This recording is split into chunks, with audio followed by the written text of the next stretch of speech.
And हम लोग कर रहे हैं वॉल्यूम सरफेस एरिया। थोड़ा सा अभी बचा है पोर्शन, हम लोग अब पहुंचे हैं 13.7 पर, है ना। तो 13.7 13.8 हो जाएगा कंप्लीट फटाफट से। चलो 13.7 से पहले हमारी एग्जाम्पल 15 और एग्जाम्पल 16 है वो कर लेते हैं हम, है ना। और 13.7 के फर्स्ट और second question I am not going to explain बच्चों, वो आप अपने आप कर लेना, बहुत ही सिंपल क्वेश्चन है। तो 13.7 एक्सरसाइज में थर्ड क्वेश्चन से स्टार्ट करने वाली हूँ, ठीक है। तो चलो अभी करते हैं फिलहाल example 15 and example 16, right. 15 and 16 correct. 15 तो बहुत ही सिंपल है। पहले एक बार कोन देख लो कि क्या होता है। कोन क्या था, रिकॉल कर लेते हैं। एक्सप्लेन तो मैं बहुत बार कर चुकी हूँ। कोन, उसकी ये height which is also called vertical height, क्योंकि हाइट्स दो होती हैं कोन में। This is slant height.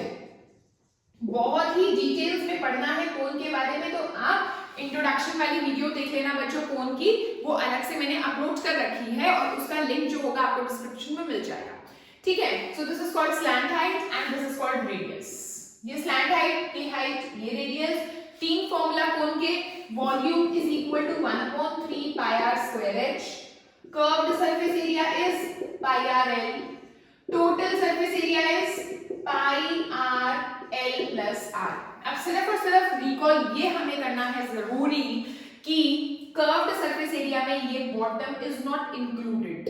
Curved surface area मतलब सिर्फ और सिर्फ इतना portion, this bottom is not included. Birthday cap को इमेजिन करो, बर्थडे कैप में जो नीचे वाला बॉटम वाला पोर्शन है that is not included in curved surface area. Total surface area में सब कुछ इंक्लूड होता है, ठीक है। कर्व्ड प्लस बॉटम, और टॉप तो है ही नहीं ना, मतलब टॉप तो एक टिप है ना सिर्फ इसकी, ठीक है ना। और वॉल्यूम तो समझते ही हैं आप सब, कैपेसिटी। जैसे अगर कॉनिकल वेसल का क्वेश्चन आता है और बोलते हैं कि इसमें कितना वाटर आ सकता है, तो हम उस केस में कैपेसिटी या फिर वॉल्यूम निकालते हैं, करेक्ट। चलो अभी हम स्टार्ट करते हैं question. The height and the slant height are given to be 21 and 28। Height मतलब h is 21, स्लैंट हाइट मतलब l is 28 और find the volume of the cone. अब बच्चों वॉल्यूम के लिए तो हमें ये वाला फॉर्मूला अप्लाई करना है जिसके लिए मुझको रेडियस चाहिए और मेरे पास तो यहाँ पर रेडियस है ही नहीं, है ना। तो एक और चीज होती है कोन में, this is right angle, this is l, this is h, this is r। तो l square is equal to r square plus h square. इसका स्क्वायर इज इक्वल टू इसका स्क्वायर प्लस इसका स्क्वायर, बिकॉज यहाँ पर हम Pythagoras theorem apply कर सकते हैं as this triangle is a right angle triangle, ठीक है। तो अगर कोई भी दो चीजें दे रखी होती है और तीसरी चीज निकालनी होती है तो हम ये चीज यूज कर सकते हैं। दो चीजें दे रखी हो, मतलब हो सकता है l और h दे रखा हो, r निकालना हो सकता है r और h दे रखा हो, l निकालना हो, so anything like that, okay.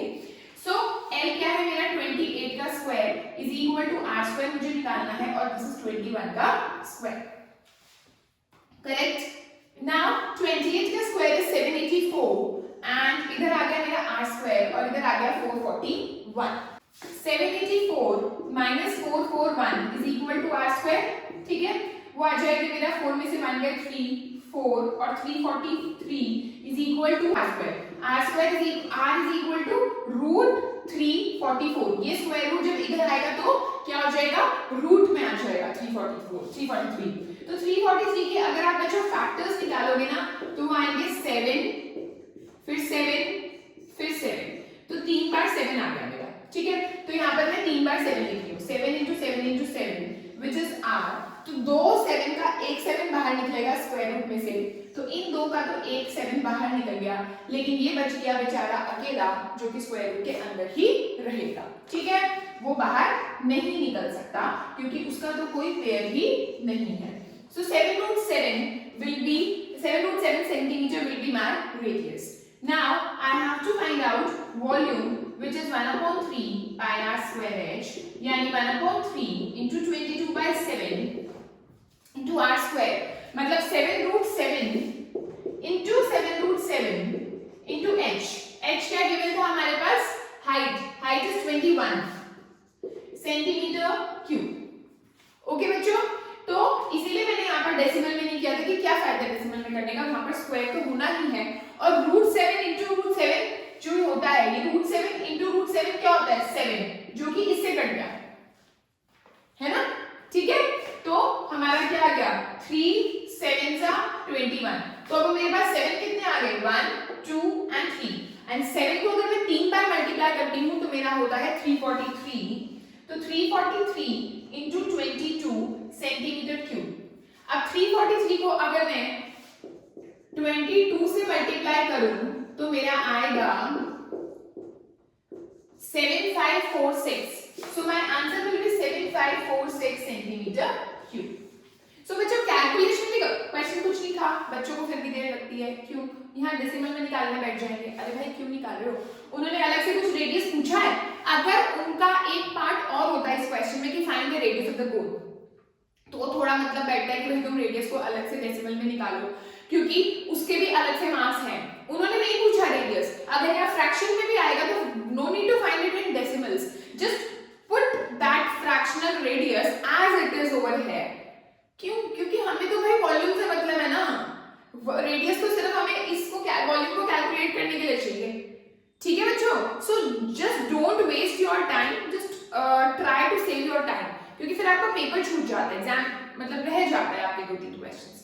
ठीक है, चलो नेक्स्ट क्वेश्चन पे चलते हैं। चलो बच्चों नेक्स्ट क्वेश्चन अच्छा है, बहुत अच्छा है, एग्जाम में आता भी है कई बार क्वेश्चन, लेकिन इजी है, समझ लो, एक बार कंसेप्ट क्लियर होना चाहिए, क्योंकि मिलता जुलता कुछ और भी आ सकता है ना। तो देखो क्रैम नहीं करना, समझना है, और इस क्वेश्चन को थोड़ा सा कंफ्यूज करते हैं बच्चे। एक टैर्पोलिन वाला क्वेश्चन कराया था मैंने, विच वॉज एन एक्सरसाइज थी वो 13.3 में एक क्वेश्चन था, 5th question. If you are having book along with you तो वो भी खोलो, मैं दोनों में डिफरेंस समझा देती हूँ आपको। ठीक है, पहले ये वाला क्वेश्चन रीड करते हैं। Monica has a piece of canvas. Canvas एक क्लॉथ है जिससे टेंट बनाया जाता है। ठीक है, कैनवस क्लॉथ है जिसका एरिया क्या है 551 मीटर स्क्वायर। कैनवस एक रेक्टेंगल, क्लॉथ क्या होता है, अगर मैं मार्केट से अ पीस ऑफ क्लॉथ लेने जाती हूँ तो ऑब्वियसली वो रेक्टेंगल की शेप में होता है, यानी लेंथ इनटू ब्रेड्थ है ना, उसका एरिया क्या होता है क्लॉथ का, लेंथ इनटू ब्रेड्थ। तो कैनवस का जो एरिया गिवन है वो 551 मीटर स्क्वायर है, यानी मैं मार्केट से मोनिका मार्केट से 551 मीटर स्क्वायर एरिया का कपड़ा लाई, कैनवस लाई, ठीक है, क्लॉथ लाई। She uses it to have a conical tent, वो उससे एक कॉनिकल टेंट बना रही है। ठीक है, यूज होता है यहाँ पर, ये जो क्लॉथ है, कैनवस है, वो कहाँ यूज होगा, यहाँ लगेगा। ऑब्वियसली नीचे से तो टेंट खाली ही होता है ना, वहां पर थोड़ा क्लॉथ लगता है ना। तो जो 551 मीटर स्क्वायर का क्लॉथ है वो कर्व्ड सरफेस एरिया पे लगेगा। ठीक है, और जो टेंट बनाना है वो किस डायमेंशन का बनाना है, उसका रेडियस जो होना चाहिए वो 7 मीटर होना चाहिए। ठीक है, अच्छा, assuming that all the stitching margins and wastage incurred while cutting amounts to approximately 1 meter square, find the volume of the tent that can be made with it। यहीं पर ही समझो क्वेश्चन को कि जब वो क्लॉथ लाई और उसको वो स्टिचिंग एंड ऑल करने लगी, उसके लिए भाई स्टिच करेगी ना साइड से या जैसे भी मर्जी वो कर रही है व्हाटएवर टेंट बनाने में। ठीक है, तो कैनवस वेस्ट हो गया। कितना वेस्ट हुआ, टोटल 551 था, टोटल कैनवस जो वो मार्केट से लाई थी वो 551 मीटर स्क्वायर था, लेकिन जो वेस्टेज हो गया उसका क्लॉथ वो 1 मीटर स्क्वायर हो गया। ठीक है, तो अब उसके पास कितना अवेलेबल रहा कैनवस जिससे कि वो टेंट को बनाएगी, कितना रहा, इसको अगर मैं माइनस करूंगी, ठीक है, तो अब अवेलेबल कितना है 550 मीटर स्क्वायर, जिस इसी यही अवेलेबल है ना, अब तो और कोई ऑप्शन नहीं है ना। अब इसी से ही उसको क्या करना है, क्या करना है, इससे उसको टेंट बनाना है। अब उसके पास अवेलेबल इतना ही है और कोई ऑप्शन नहीं है, इससे ज्यादा उसके पास क्लॉथ नहीं है। तो वो ये पूछ रहे हैं तो इस एरिया के क्लॉथ के साथ हमारा टेंट जो बनेगा वो कितने वॉल्यूम का बनेगा, दिस इज द क्वेश्चन।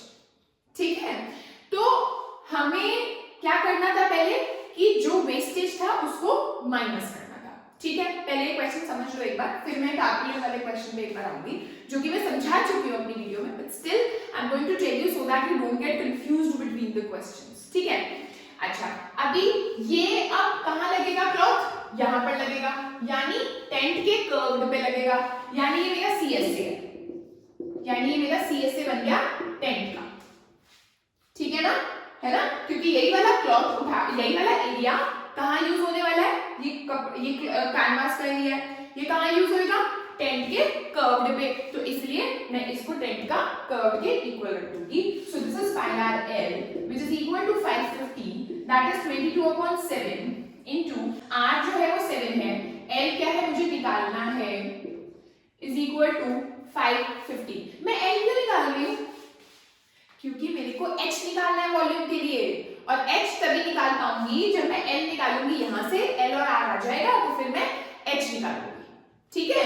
तो अब क्या आ जाएगा, 7 से 7 कट गया, तो मेरा एल आ गया 550/22, दैट इज 11 2 11 5 25। सो मेरा एल आ गया 25 मीटर्स, ठीक है।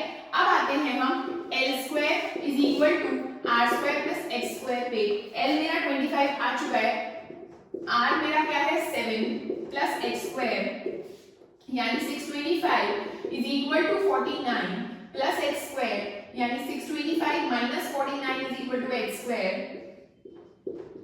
तो ये आ गया मेरा 24 का square is equal to x square यानी 24 is equal to h, 24 metres मेरा आ गया H.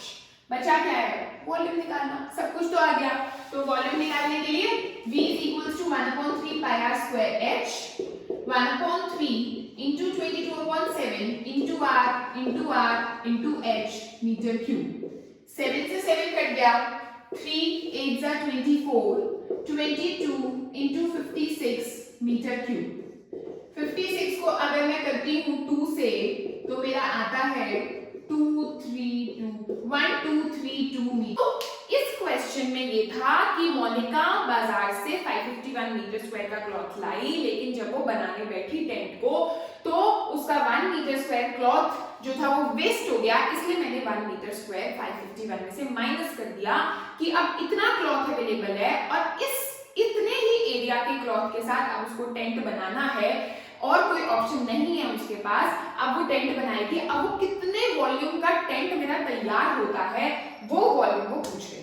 This was the question, मुझे पता है अब आपको समझ आ गया होगा, है ना।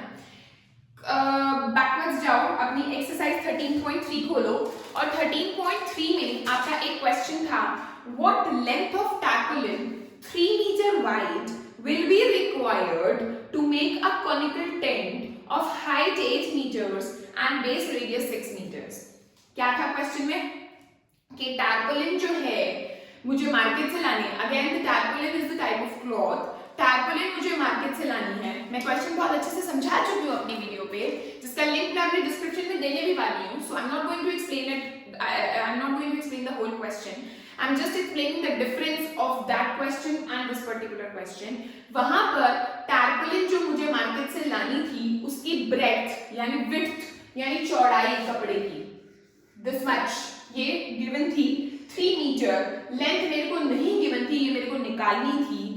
वो कह रहे हैं कि कितनी लेंथ का कपड़ा मैं मार्केट से लाऊं सो दैट मेरा एक कॉनिकल टेंट तैयार हो जाए जिसका हाइट जो है वो 8 मीटर हो और जो रेडियस हो वो 6 मीटर हो।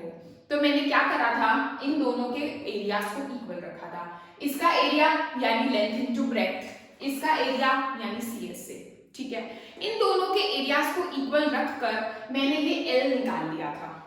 इस एल को निकालने के बाद उन्होंने मुझे बोला था क्वेश्चन में, क्वेश्चन रीड करो आप, कि स्टिचिंग मार्जिन्स में जो टैर्पोलिन है वो वेस्ट होगा, कितना वेस्ट होगा, 20 सेंटीमीटर वेस्ट होगा। यानी मार्केट अगर जाओगे टैर्पोलिन खरीदने तो ये ध्यान में रखना कि जितनी लेंथ आपकी आई है एक्चुअल जो यूज होनी है टेंट को बनाने के लिए, उससे थोड़ा सा एक्स्ट्रा लेके आना मार्केट से, क्योंकि थोड़ा बहुत वेस्ट होने वाला है स्टिचिंग मार्जिन्स में, विच इज अबाउट 20 सेंटीमीटर्स।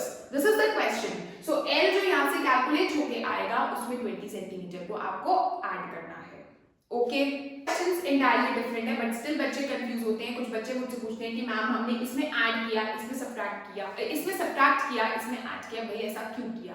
अरे भाई क्वेश्चन को ध्यान से समझो ना, क्रैम मत करो। दोस्त who are going to cram it उन्हें कभी समझ नहीं आएगा। मैं इसीलिए डिफरेंस समझा रही हूँ कि इस क्वेश्चन में हम लेंथ ऑफ टैर्पोलिन पहले निकाल रहे हैं, दोनों के एरियाज को इक्वल रखकर, ठीक है। उसके बाद जितना कपड़ा फालतू लगना है उस लेंथ को उस जो एक्चुअल लेंथ है उसमें ऐड कर रहे हैं।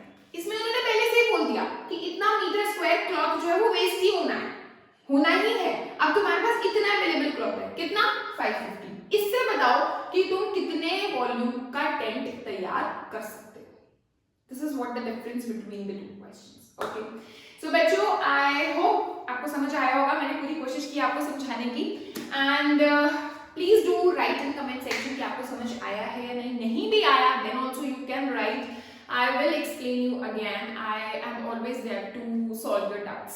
ठीक है, डाउट्स मैं आपके क्लियर कर रही हूँ। बहुत कमेंट्स आ रहे हैं, पूरी कोशिश करती हूँ कि कमेंट्स के रिप्लाई करूँ। एक आधा जो रह जाता है दोबारा एक बार लिख दिया करो रिमाइंडर के लिए, बट मेरी पूरी कोशिश होती है कि मैं 100% कमेंट्स को रिप्लाई करूँ।